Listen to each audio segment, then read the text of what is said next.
Step into Value Zone. Value Zone. Hypermart. Bhatancheru.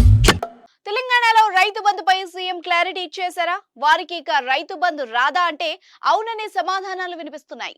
సాగు చేసిన వారికే పెట్టుబడి సాయం అందించే విధంగా కాంగ్రెస్ ప్రభుత్వం అడుగులు వేస్తోంది. ఈ మేరకు రైతు బంధు పథకంలో మార్పులు చేసేందుకు రేవంత్ రెడ్డి సర్కార్ సిద్ధమైంది.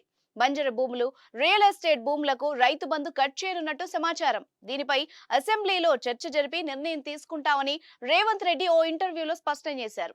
రైతుల్ని ఆర్థికంగా ఆదుకునేందుకు, వారికి పంట సాయం అందించేందుకు గత బీఆర్ఎస్ ప్రభుత్వం రైతు బంధు పథకాన్ని అమల్లోకి తీసుకొచ్చింది.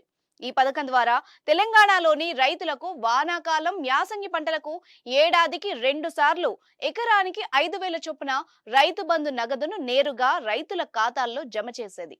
ఇప్పుడు తెలంగాణలో కొలువుదీరిన కాంగ్రెస్ ప్రభుత్వం ఎకరానికి 7,500 చొప్పున సంవత్సరానికి 15,000 రైతులకు అందించనుంది. అయితే రైతు బంధు పథకం కీలక మార్పులు చేయాలని కాంగ్రెస్ ఆలోచిస్తోంది.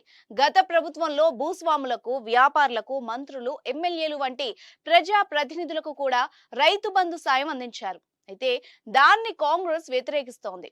కేవలం సాగు చేసిన వారికి మాత్రమే పెట్టుబడి సాయం అందించాలని ఆలోచన చేస్తోంది. 10 ఎకరాలకు మించి ఎన్ని ఎకరాలు ఉన్నా కూడా కేవలం 10 ఎకరాలకు మాత్రమే రైతు భరోసా ఇవ్వాలని ప్రభుత్వం భావిస్తున్నట్టు ఊహాగానాలు ఊపందుకుంటున్నాయి.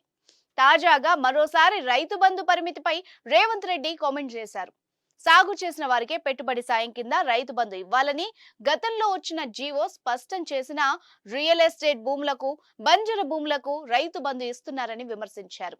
దీనిపై అసెంబ్లీలో చర్చ జరిపి ఏం చేయాలో బీఆర్ఎస్ ప్రభుత్వాన్ని అడుగుతామని చెప్పారు. దీంతో రైతు బంధును శ్రీమంతులకు అందించమని రేవంత్ రెడ్డి చెప్పకనే చెప్పారు. ఇప్పటికే రైతు బంధు పథకం ఎవరికి వర్తింపజేయాలి, ఎన్ని ఎకరాల్లోపు అందిస్తే సమన్యాయం జరుగుతుందన్న విషయంపై ప్రభుత్వం కసరత్తు ప్రారంభించింది.